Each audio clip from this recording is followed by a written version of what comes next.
வணக்கம் நண்பர்களே. சிவா எலி சீரியல் சும்மா பரபரப்பா போயிட்டு இருக்குன்னே சொல்லலாங்க. பரபரப்பான கட்டத்துல அதிரடி திருப்பங்கனங்க நம்ம பார்க்க நேரம். பாவை பாப்பா நான் சாப்பிட மாட்டேன், அயலி இல்லாட்டா எனக்கு சோறு தண்ணி தேவையில்லை அப்படின்னு அந்த இடத்துல கண் கலங்கிட்டு நிக்கிறாங்க. அப்பதான் நம்ம செல்வனாகி, ஏண்டி இந்த வீட்டுல இத்தனை பேர் இருக்கோம், இவங்கள்ட்ட எல்லாம் இல்லாத பாசம் அந்த அயலிட்ட மட்டும் கிடைக்குதா? எவ்வளவு திமிரு இருந்தா நீ இந்த வேலையை பாப்ப, உன்னை விட போறது இல்லடி அப்படின்னு அந்த இடத்துல கொந்தளிக்கிறாங்க. ஒரு கட்டத்துல பார்த்தோம்னா நம்ம பொன்னி அயலிக்கு கால் பண்ணி வர சொல்றாங்க. நம்ம அயலியும் ஓடோடி பாவை பாப்பாக்காக வராங்க. கொட்டுற மலையில நின்னுகிட்டு, பாவை நீ சாப்பிடு அப்படின்னு மொட்டை மாடியில இருக்க பாவை கிட்ட செய்க காட்டுறாங்க. ஆனாலும் பொறுக்காத்த நம்ம செல்வனாகி பாவையை பிடிச்சி தரதரன்னு இழுத்து பாவையை கொடுமைப்படுத்துறாங்க. ஒரு கட்டத்துல பார்த்தோம்னா இந்திராணி வராங்க. இங்க என்ன நடக்குது சித்தி? என் பிள்ளைய பார்த்துக்க லட்சணமா இது? என் பிள்ளை சாப்பிடாம இருக்கானா? இங்க அயலி வெளியே இருக்கா, அவளை விடக்கூடாது அப்படின்னு அந்த இடத்துல என் பிள்ளைய கொடுமைப்படுத்ததுக்கு நீங்க யாரு சித்தி அப்படின்னு ஒண்ணு கொடுக்குறாங்க செல்வநாயகிய. ஒரு கட்டத்துல பார்த்தோம்னா நம்ம செல்வநாயகி மறுபடியும் இந்த அயலிய வீட்டுக்குள்ள தன்னோட பாவைக்காக ஏத்தி வச்சிருவாளோ இந்த இந்திராணி அப்படின்னு அந்த இடத்துல அரண்டு நிக்கிறாங்க. ஆனா ரித்திவிகாவுக்கு ஒண்ணு கொடுத்து, இந்த பாரு உன்ன மாதிரி ஒரு கேடுகட்ட ஜென்மத்தை நான் பார்த்ததே இல்லை அப்படின்னு அந்த இடத்துல கொந்தளிக்கிறாங்க இந்திராணி. அதை பற்றி தான் இந்த வீடியோக்குள்ள பார்க்க போறோம். அதுக்கு முன்னாடி சேனலுக்கு லைக் அண்ட் சப்ஸ்கிரைப் பண்ணுங்க ஃப்ரெண்ட்ஸ். பக்கத்துல இருக்க பெல் ஐக்கானையும் கிளிக் பண்ணுங்க. அப்பதான் நான் போடுற ஒவ்வொரு வீடியோமா நோட்டிபிகேஷனா உங்களுக்கு கிடைக்கும். வாங்க ஃப்ரெண்ட்ஸ் வீடியோக்குள்ள போகலாம். ஃபர்ஸ்ட் எடுத்த உடனே பார்த்தோம்னா ஒரு செம அதிரடியான பரபரப்பு கட்டம் தான். நம்ம பாவை பாப்பா நான் அயலி இல்லாம சாப்பிட மாட்டேன், எனக்கு வேண்டாம் அப்படின்னு தண்ணி ஒன்றும் குடிக்காம அப்படியே இருந்து அழுகைய ஆரம்பிச்சுறாங்க. அப்பதான் நம்ம செல்வநாயகி, உங்க அம்மா இப்ப வந்தானா கண்டிப்பா நீ சாப்பிடாததுக்கு நாங்க தான் காரணம்னு எங்களை உண்டு இல்லை நீ பண்ணிடுவாமா, நீ ஏதாவது சாப்பிடுன்னு சொல்லி பார்க்குறாங்க. இல்லை எனக்கு அயலி தான் வேணும் அப்படின்னு சொன்னோன்னே, இவள் இந்திராணிக்கு மாதிரி இவளுக்கும் ஒரு பிடிவாதம். அயலி அப்படிதான் எண்ணத்தை போட்டு இவளெல்லாம் மயக்கி வச்சிருக்கான்னு தெரியல, இப்போ அயலி வந்தாதான் இவ சாப்பிடுவாளாக்கும் அப்படின்னு அந்த இடத்துல கோவப்படுறாங்க. நம்ம பொன்னி பார்க்குறாங்க. அம்மா இதுதான் நீங்கள் பாவையை பார்த்துக்க லட்சணமா?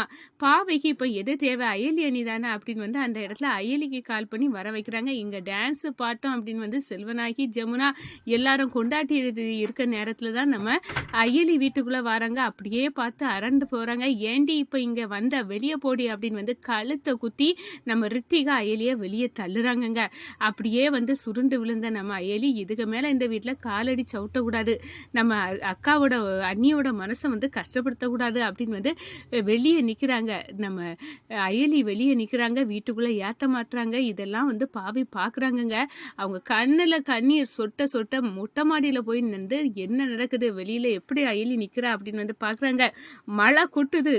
அந்த மலையிலையும் நம்ம பாவை பாப்பா மொட்டை மாடியில் இருக்க, கீழே அயலி இருக்க. நீ சாப்பிடு, எனக்காக நீ கஷ்டப்படக்கூடாது, நீ நல்லா சாப்பிடணும், அதுதான் எனக்கு சந்தோஷம். நீ சாப்பிடறத விட நான் இங்கேருந்து போக மாட்டேன், இங்கே தான் நிற்பேன் அப்படின்னு அந்த இடத்துல நம்ம அயலி நிற்கிறாங்க. பொன்னியம் பார்த்து, நீ ரெண்டு பேர்த்துக்குள்ளே இப்படி ஒரு அந்யோன்யம் இருக்குது அப்படின்னு இதெல்லாம் எங்கள் வீட்டுக்காரங்க புரிஞ்சிக்க மாட்டாங்களே அப்படின்னு நினைக்கிறாங்க.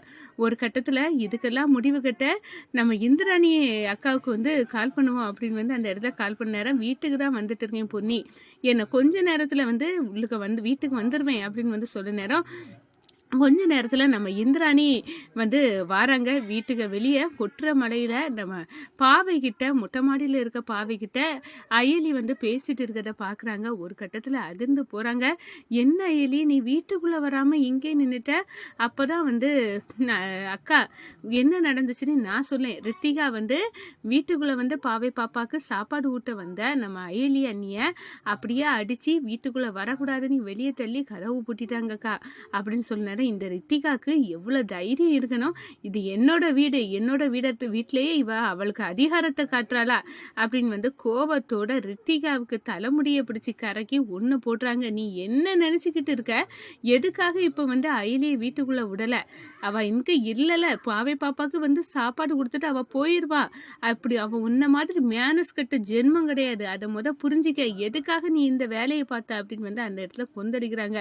இல்ல இன்னைக்கு பாவை அவள் இருந்தால் தான் சாப்பிடுவேன்னு சொன்னா, நாளைக்கும் அதே மாதிரி சொல்லுவா. அப்போ டெய்லி இந்த அயலி வீட்டுக்கு வருவாளா, இதை சாக்க வச்சு இவளை விரட்டதுக்குள்ள நாங்கள் பட்ட பாடு எங்களுக்கு தானே தெரியும் அப்படின்னு வந்து சொல்ல நேரம் இந்த ரித்திகா ஒரு மனசாட்சி கிட்ட ஜென்மம், இதுகிட்ட எது பேசியும் வேஸ்ட்டு தான் அப்படின்னு வந்து சொல்லிட்டு, அயலி நீ வா அப்படின்னு வந்து கையை பிடிச்சி வந்து நம்ம பாவை பாப்பா கிட்ட கூட்டிட்டு போறாங்க. பாவை பாப்பா அப்படியே அயலியை கெட்டி பிடிச்சி தவழ்றாங்க. ஒரு கட்டத்தில் பார்த்தோன்னா நம்ம அயலி சாப்பாடு விட்ட பாவை பாப்பா சாப்பிட்றாங்க.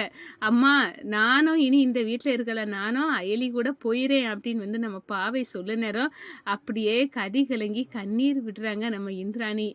இந்த பாரு, அப்படியெல்லாம் உங்கள் அம்மாவை கஷ்டப்படுத்தக்கூடாது, உனக்கு எப்போ எல்லாம் என்னை பார்க்கணுன்னு சொல்ல நான் வருவேன் அப்படின்னு வந்து அந்த இடத்துல சொல்ல நேரம் நம்ம அயலி சொல்கிறாங்க, நீ சந்தோஷமாக இருந்தால் தான் நான் இங்கேருந்து சந்தோஷமாக போக முடியும் அப்படின்னு வந்து அந்த இடத்துல வந்து சொல்கிறாங்க. நம்ம இந்திராணி பார்க்குறாங்க, அயலி இதுக்கு மேலே வந்து உங்ககிட்ட நாங்கள் கடுப்பாக இருக்கிறதுக்கு எனக்கு விருப்பமே இல்லை, நீ இங்கேயே இருக்கலாம், எனக்கு நான் உன்னை வந்து ரித்திகாவோட அந்த இடத்துல ஈக்குவலாக தான் வந்து பார்க்குறேன், என்னோட தம்பி மனைவியாக தான் பார்க்குறேன், ஆனாலும் இங்கே இருக்கவங்க எல்லாம் உன்னை விரோதியாக பார்க்கட்டு, எப்படி பார்க்கட்டு, ஆனால் நீ வந்து என்னை பொறுத்தவரையில் எங்கள் குடும்பத்தை பாதுகாக்க வந்து கவசம்னு எனக்கு நல்லாவே தெரியும் அப்படின்னு வந்து அந்த இடத்துல நினச்சிக்கிட்டு, இந்த பாரு அயலி, எனக்கு உன் மேலே எந்த கோபமும் இல்லை, நான் வந்து உன்னை அப்படி தான் பார்க்குறேன், ஆனால் இந்த வீட்டுக்காரங்க என்னோட நிலைமையை புரிஞ்சுக்கிட மாட்டேங்கங்க அப்படின்னு வந்து அந்த இடத்துல சொல்லிக்கிட்டு அப்படியே வந்து நிற்க நேரம், அண்ணி கவலைப்படாதுங்க, நான் இங்கே இருக்க மாட்டேன், நான் போகிறேன் அப்படின்னு வந்து அந்த இடத்துல வந்து கிளம்பி போகிறாங்கங்க. அதோட பார்த்தோன்னா ரித்திகா அப்படா போயிட்டா அப்படின்னு வந்து சொல்ல நேரம் ஒன்று கொடுக்காங்க. என்ன ரித்திகா இது என்ன இது, அவங்க இப்படி ஒருத்தங்களை வந்து கஷ்டப்படுத்த கோணத்தை நீ எங்கேருந்து கற்றுக்கிட்ட அப்படின்னு வந்து சொல்ல நேரம் எல்லாம் ஜமுனா கிட்ட இருந்து தான் அப்படின்னு வந்து அந்த இடத்துல பொன்னி வந்து நினைக்கிறாங்க. அவங்க அம்மாவை போல தானே இவங்க இருப்பாங்க அப்படின்னு வந்து நினைக்கிறாங்க. ஒரு கட்டத்தில் இந்த சைடு பார்த்தோன்னா நம்ம அகிலாண்டேஸ்வரி வந்து நம்ம அயலிக்கு வந்து சப்போர்ட் பண்ணி பேசிட்டு இருந்த மாதிரி இருந்தாலும் வந்து நம்ம அயலி அம்மாவை வந்து மறைச்சி வைக்கதே இந்த அகிலாண்டேஸ்வரிக்கு வந்து எல்லாம் நம்ம அயலியோட அம்மாவுக்கு ஏதோ ஆபத்து இருக்குது அப்படின்னு வந்து தெரிஞ்சுதான் வந்து இவங்க இருக்க இடத்த நம்ம அயலிக்கு கூட தெரியாமல் அவங்க மாமா வந்து கேர் பண்ணிட்டு இருக்காங்க. மலேசியாவில இருந்து நம்ம அகிலாண்டேஸ்வரி வந்ததும் அயலியோட அம்மாவை போட்டு தள்ளணும், இந்த விஷயம் அவள் எங்கே இருக்கான்னு அவள் பொண்ணுக்கு தெரியும் போல, அதனால அவள் பொண்ணை வந்து கைக்குள்ளே வச்சுக்கிடணும் அப்படின்னு வந்து அந்த இடத்துல நினைக்கிறாங்க.